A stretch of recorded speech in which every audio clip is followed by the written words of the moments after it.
It's Jamey Boyum in Jefferson, and I am here with Diamond Don Rainey, and right behind him is his train. You have a train. I do have a train. That's just crazy. Most people don't have trains. No, not one like this. Yeah, right. No. In fact, this is it right here.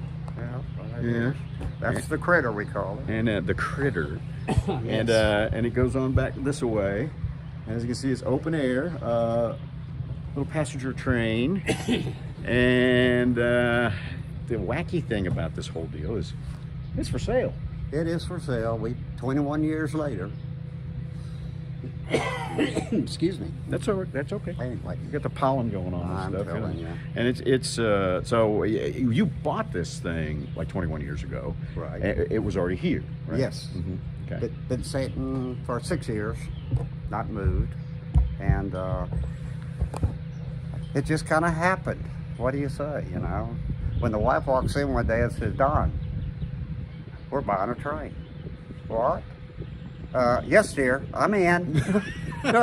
If you want to stay married, that's kind of Well, she got me out of Houston, I'll put it that way. okay. And that's about when her company was downsizing and she was able to move her business here Oh, okay. to the little depot. And our employees would work for her for a couple of days, and then work for me a couple of days, and then work for the train for a couple of days. And like I always like to say, I got people. Apparently. I got people. and a train, and then this actually was used like crazy. You had 3-4 events my a year gosh. that you did, right? Well, we did the runaway freight train, which is the Halloween thing, and that would last for a couple of weeks, probably the whole month of October. And then we rode right into the Christmas train, which is huge. We had lights everywhere, generators everywhere, electrical meters everywhere, lights everywhere. That was interesting. And then we did the I guess it'd be the Civil War reenactment. And I actually have an ironclad that would chase the steam engine. We'd shoot back and forth at each other. That was kind of fun. Yeah. I have a steam engine back then, and then a warboat, I called it. But we still, as a matter of fact, I put the warboat in the Mardi Gras parade every year. Oh, wow. So that was kind of fun. I think we got 7 or 8 trophies over the years, but that was a good time. My vintage motocross, which was 21 years, what event do you have that has 8 to 10 different languages spoken? It's crazy. They were from all over the world. This year, as far away as Alaska and Australia, Denmark, Sweden, Germany, Holland, that would be Belgium, right, I think? Yeah. Oh, yeah. At each event, I have probably anywhere from 1 to 2 world champions. That's champions of the motocross. You have to go to Europe to get there. Oh, wow. Oh, Okay. yeah, you got to go to Europe. And these guys are a little older. By now, yeah. Yeah, and I guess, there's different classes that they Right. would compete in. And you were telling me there's 80-year-old division now? So what they're doing now is from 70 now, they're going up to 80 because we're all aging out. Yeah, right. Yeah. The years are ticking by. The years are ticking and you by. guys don't want to give it up. We don't want to give it up. I probably got close to 50-something years racing motorcycles. Wow. Yeah. You know how many starts that is? That's a whole bunch. Yeah. I would say, yeah. And I do have quite the collection of vintage race bikes over the years. It seems like I buy one every race.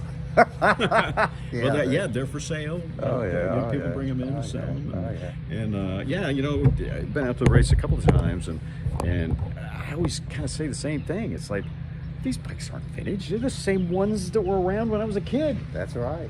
Eh. You know, the 60s, 70s, 80s. Now, back to this train. You're not operating it at this point, right? Right. Yeah. So you're kind of done. But it's ready. It's good to go. Yeah. I could fire it up right now. We could go make a run. We'll stop by that alligator pit. Oh yeah. Feed them alligators. And that's included in the price, I guess. Oh yeah. It's all there. Yeah. Because if somebody wants to buy it, they also have to buy all this property. Yes. Yeah. And the depot, which is right yeah. out here. Oh yeah, and the depot is the old depot of Jefferson.